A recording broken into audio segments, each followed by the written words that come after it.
Hi, my friend, it's Pat Sloan here, and I have a guest today, a quilt guest, that is. So this is Bountiful. It is the Fat Quarter Shop's charity quilt-along piece. That is what we're going to be sewing here.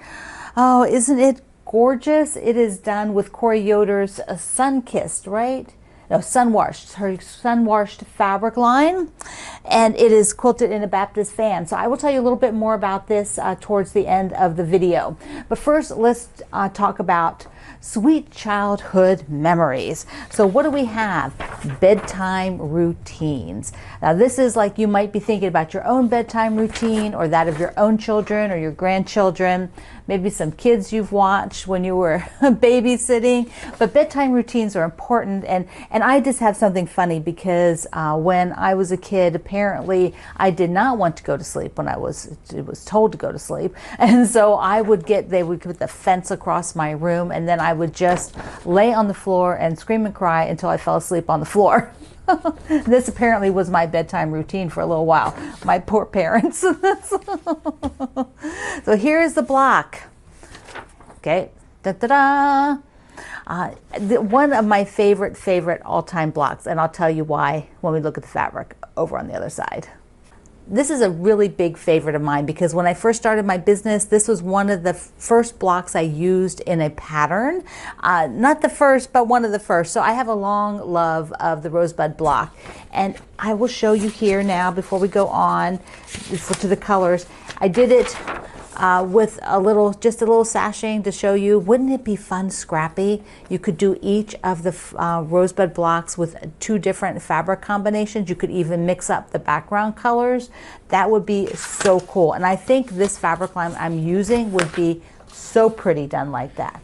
Okay, I'm forgetting the name of the fabric line, but I'll put it up on the thing. It's Corey Yoder's fabric, but I forget which line. Okay. Let's look at some fabric combinations. So I decided that I would go ahead and use background this time, even though there are several lights in the line that I could use like as background. If I wanted like a heavier, like I did in the last block, I used that one. I could use this one that's more open. I could just use the tone on tone, but I don't want to do that. I don't want the tone on tone. I may not even use it at all. I used this one already for part of one of the blocks, block number 2. This would be a kind of a neat background for it, but I think I'm going to go with the background, the main background. Now, color combinations. There are so many ways to go. So I thought if I did the base here in green, I could do it in green. I could then do red sort of flower tips, rosebud tips on the end. But, you know, that kind of feels Christmassy. I don't know. So then I thought, well, what if I did it with a stripe? You know, that's even more Christmassy maybe. Maybe that green. See, that green doesn't feel as Christmassy because it's got so much white in it. See the difference between this green and this green? This is so much lighter. This feels much more Christmassy when put with red. Okay, but what if I did it with yellow? This green and then popped yellow right there. Or this green with yellow. Now, the thing with this green, with this yellow is that it's a bit light. It doesn't pop off as the points, doesn't pop off this white. And I know that it is just going to sort of blend away and I'm not really going to see it. So if I wanted to do yellow, I would go with that one because this is definitely got, with the flowers in it, definitely going to see it. Now, what if I just did this is a nice combo. This green and yellow is a really nice combo. But what if I want to bring gray back in? Because I have gray in one block, so I could do gray with the yellow, like this. That doesn't do anything for me. I could do gray with red, so that is nice. That is very nice. You can do gray with peach. So there's the peach I used in block 1. And bringing gray in. This is the darker gray. And I like that because it has pattern, because this is a big shape. So I want to have some pattern on it. Okay, I'm not sure about that. Peach. The gray and red. How about the gray with the red stripe? Ooh, look at that. Ooh, so these would be stripe. Okay, so any of these, if we were doing a scrappy quilt and doing a whole bunch of them like this, that would be so cool to just use this whole fabric line and be doing that. All right, so I'm gonna go with this one. So when I did the stripe, the one thing is this is a printed diagonal stripe, this fabric line, and I just made sure that when I was doing this, they all were lined up the same way, so they all would go identical. So that was the only tip we really need to have with that one. On my website today, you'll be able to see a picture head on of all the blocks together, but that's so much fun. Yeah, and I'm working on the layout. I have it out for edit, and so maybe by next Wednesday we'll have the layout, and then you'll be able to sew some of these, or at least think about how to sew them together. Okay, before we do the guest, we have our organization for today, but let me just show you a clip of my tops. Yeah, so real quick one. These, I'm down to 12 tops, so that's a dozen in here. And then I'm going to go ahead and get a backing for this one and get it quilted, because I think that would be great to hang for spring in my living room. And I do have a stack of tops about like this that will go to the charity group, and they can quilt them up and give them away. And so I have those, and I have to make some contact and get that out to my friend. So I have that. Now on the organization for today's topic is I want you to look a little bit at your own space and the tables, the bookcases, the cutting area, storage, whatever you have, is it serving the right purpose? I mean, I know a lot of us will, and I know myself, until I had this beautiful koala furniture, I was cobbled together, including my old dinette table, which was my cutting table, mounted on top of cabinets from the hardware store, you know, kitchen cabinets Greg bought at the hardware store. I'd also used countertops, pieces bought at the hardware store for tabletops. I mean, we were cobbled together. Nothing matched at all. So it was just beautiful when I was able to upgrade and have this space where the functionality is so much better. But I made it work. I mean, over for, you know, many years. I've only had this about 5 years. That's it. Before that, you'll see. So let's take a look. I just showing you a few pictures of kind of like the process of how it was, and it evolved when I was in here originally, and what I did change and what I needed to keep changed. So just like you, your environment will change and ebb and flow as you work and what you do and what you are sewing. Like one example, maybe you just use one machine, but then you get an embroidery machine, so you need 2 machines set up so that you can sew and so that you can do embroidery. Or you get a long arm, which will change the mechanics of most people's rooms and spaces. So let me just walk you through a few photos, and you can see. I'm going to walk through some pictures here. Some of them are kind of small image. Sorry about that, but I couldn't find the larger images. But this is all in the same room, but how I evolved the furniture.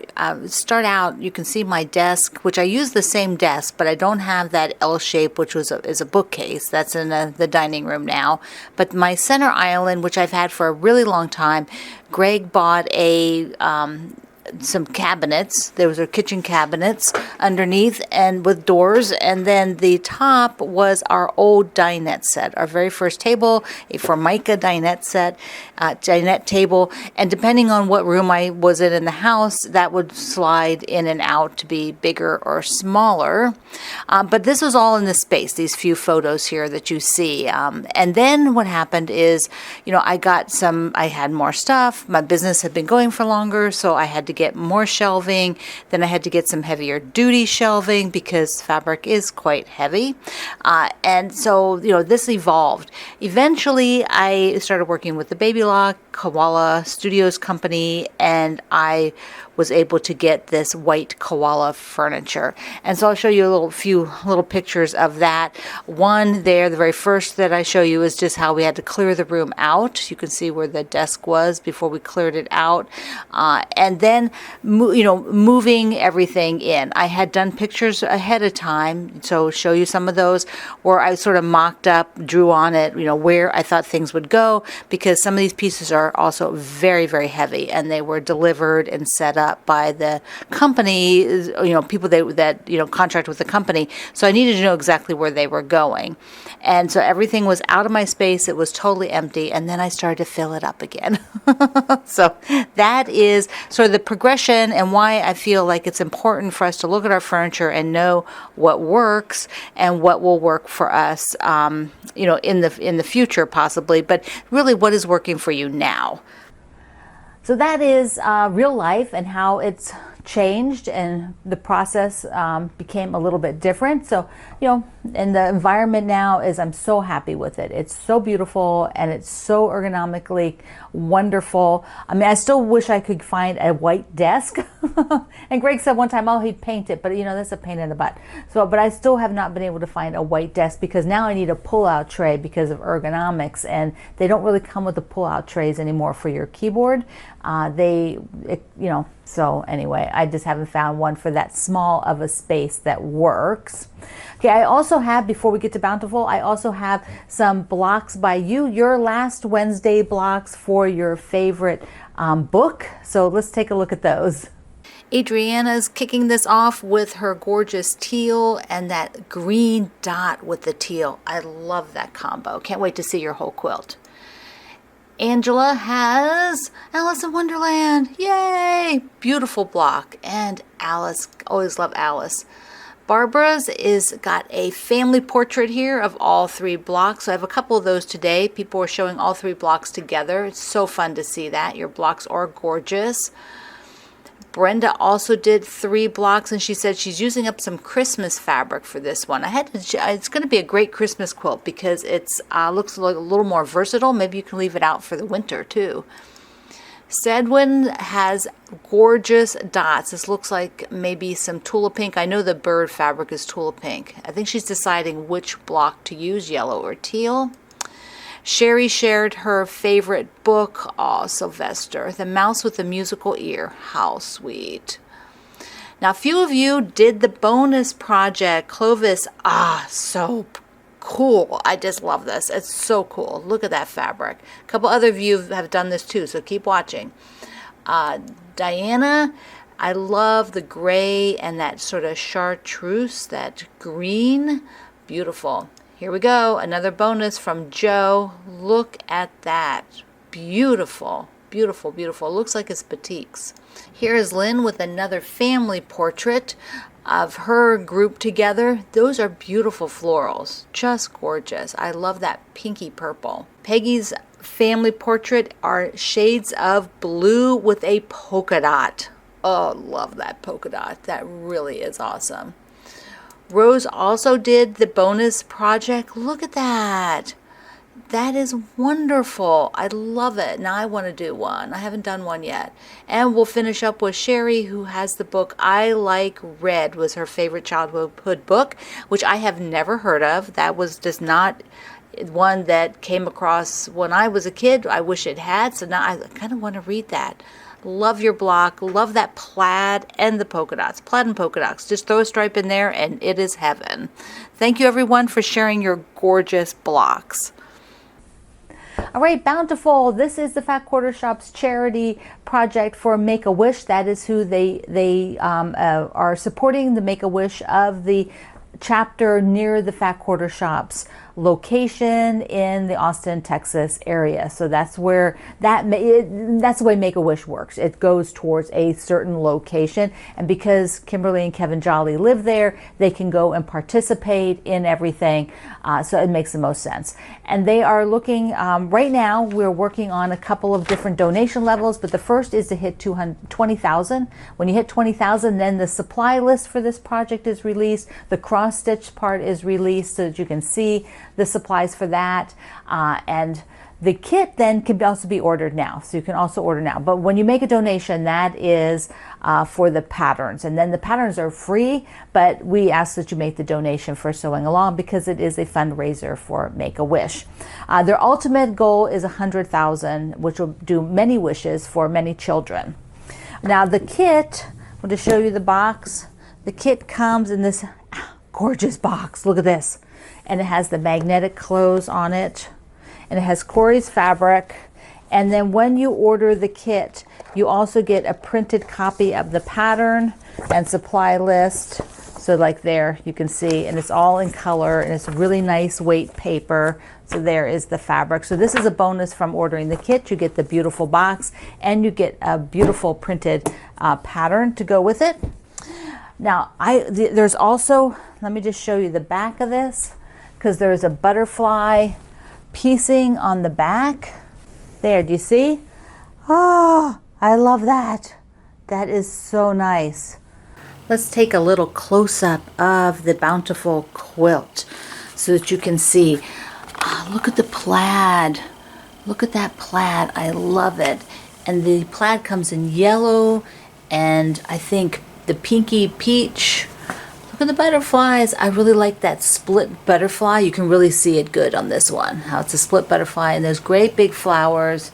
So cute. See there's the pinky kind of peachy color of the big plaid.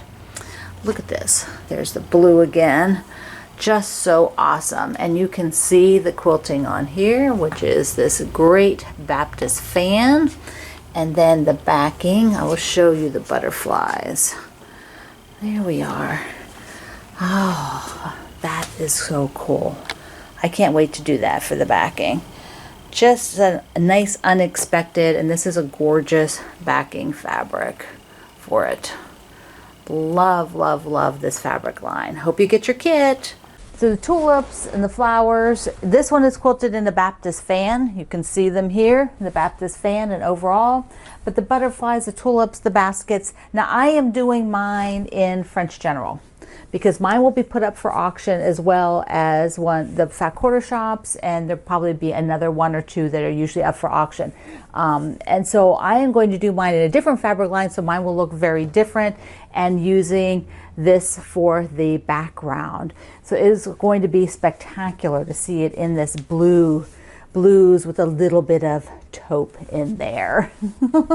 All right, my friend, you are doing your block today and telling me about your bedtime routine when you share your block. And I hope you go out and buy your Make-A-Wish patterns, make your donations to Make-A-Wish. The link is below and at my website today. And if you want to pre-order the kit, once the kits are done, they're done, like they're gone. They will not be reordering any more kits. So it's a set number. So if you really want one, grab it now. So I love you. Mwah. Thank you for being in the Sloan Zone. I will see you online.